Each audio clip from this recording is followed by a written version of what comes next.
السلام علیکم الرحمن الرحیم صلی اللہ رسول الکریم۔ سورہ بقرہ کے 18 مرکزی موضوعات میں سے ہمارا 16واں مرکزی موضوع بنی اسرائیل ہے۔ اس کے 3 حصے اور 10 ضمنی موضوعات ہیں۔ اس میں سے چوتھا ضمنی موضوع ہے رویے، بنی اسرائیل کے رویے کیا ہیں۔ 20واں ہم بات کر رہے تھے اللہ تعالیٰ جبرائیل علیہ السلام اور میکا علیہ السلام اور فرشتوں کی یہ دشمن ہیں، یہ ان سے بڑی دشمنی کرتے ہیں۔ یہودی حضور اکرم صلی اللہ علیہ وسلم اور حضور صلی اللہ علیہ وسلم پر ایمان لانے والوں ہی کو برا نہ کہتے تھے، بلکہ خدا کے برگزیدہ فرشتے حضرت جبرائیل کو بھی گالیاں دیتے تھے اور کہتے تھے کہ وہ رحمت نہیں عذاب کا فرشتہ ہے۔ وجہ اس کی یہ تھی کہ جبرائیل قرآن لے کر آیا تھا، اللہ کے قرآن تورات کی تصدیق کرتا تھا، لیکن چونکہ وہ بنی اسرائیل پر لے کر آیا اس لیے وہ حضرت صلی اللہ علیہ وسلم کے ساتھ ساتھ فرشتے کو بھی گالیاں دیتے تھے۔ اس کے بعد ہے جی قسم بد عہد لوگ ہیں، 100 نمبر ہے کہ بد عہد لوگ ہیں، کسی عہد کو پورا نہیں کرتے۔ وہ جتنے عہد کیے، بنو نذیر نے کیے، بنو قینقاع نے کیے، بنو قریظہ نے کیے، سب کو انہوں توڑا۔ پھر بنو قریظہ بد عہدی کے میں قتل ہوئی، سارا قبیلہ 600-700 بندہ غزوہ احزاب کے بعد قتل ہوا۔ پھر 102 میں کہ یہ شیطان کے پیروکار ہیں۔ پھر جادو سیکھتے ہیں، اور سیکھتے بھی کسی نے تفریق زوجین کے لیے، میاں بیوی میں ان کا ہو جائے جدائی اور میرا ایسے عورت کو قابو کر۔ ہمارے ادھر بھی بڑے بڑے بنے ہوئے میاں بیوی کو جدائی کر کے تو جناب وہ بیچ میں اپنا لش تلتے ہیں، ٹھیک ہے، اور پھر ان کا آخرت میں کوئی حصہ نہیں۔ 102 میں اللہ نہیں، ان کا آخرت میں کوئی۔ 104 میں جی اگلا نقطہ ہے الفاظ کی غلط استعمال سے دھوکہ دیتے ہیں، اور موسیٰ علیہ السلام سے یہ سوالات کرتے تھے برائے حجت۔ 108 میں صرف حجت کے لیے کہ جی یہ سوال کیا وہ سوال کیا۔ اس سورہ بقرہ میں دیکھ لیں، یہاں پہ آیا بقرہ گائے کو کہتے ہیں۔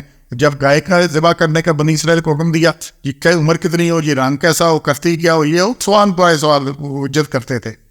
اور پھر اس کے بعد اللہ نے کہا کہ حاسد لوگ ہیں 109 میں۔ پھر اگلا 28واں نقطہ جی یہود و نصارہ کے اہل کتاب ہونے کے باوجود ایک دوسرے کے بارے میں فتوی بازی، چھوڑتے ہی نہیں کسی کو نا۔ پھر مسجد ویران کرنے والے، یہ مسجد ویران کرتے ہیں، انہوں نے پوری کوشش کی کہ مسجد ویران بنانا۔ ابھی بھی دیکھ لیں مسلمانوں بھی اتنی مسجد ہے، مسجد اقصیٰ کا کیا کر رہے ہیں، باقی جگہ کیا کر رہے ہیں، اس کے پیچھے پڑے کہ اس کو گرا دیں۔ پھر اللہ کا بیٹا بنانے والے 116 میں آنے اللہ کا بیٹا بنا لینے والے۔ 116 میں دیکھیے آپ قال اتخذ اللہ ولدا سبحانہ، کہتے ہیں اللہ بے اولاد رکھتے ہیں، اللہ تو ان باتوں سے پاک ہے۔ حضرت عزیر کو انہوں نے اللہ کا بیٹا قرار دیا، پھر بعد میں حضرت عیسیٰ کو اللہ کا بیٹا قرار دیا۔ یہود نے عزیر کو علیہ السلام کو قرار دیا، اور نصارہ نے حضرت عیسیٰ علیہ السلام، اور دونوں ہی بنی اسرائیل میں سے تھے، ٹھیک ہے نا اللہ کا۔ اور یہ جو اللہ کا بیٹا بنا لینے والے مشرک نہیں ہے، اور یہ سورہ مائدہ کے آگے آتے ہیں کہ اللہ پوچھے گا حضرت عیسیٰ سے کہ بھئی یہ تم نے کہا تھا۔ اور پھر یہ اس کا بیجا فرمائشیں کرنے والے 118 میں آگے جی 32واں نقطہ ہے خواہشات کے پیرو۔